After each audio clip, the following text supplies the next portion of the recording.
Welcome back to a new video, friends. Today I'm going to tell you about how to set date in Redmi 10 phone, guys. How can you set date in Redmi 10 phone?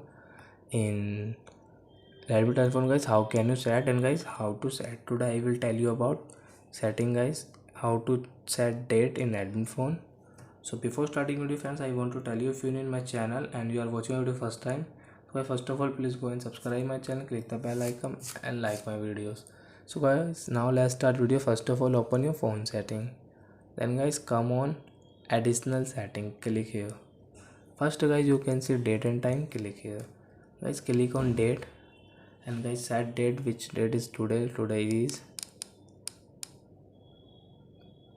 29 friends, 29 April 2022. Guys, you can set here from 22, then guys okay. So now you can see 2022 29 April.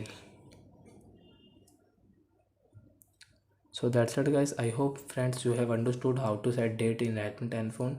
So that's it guys. Thank you for watching our video, guys. Now we will meet on next video with new topic.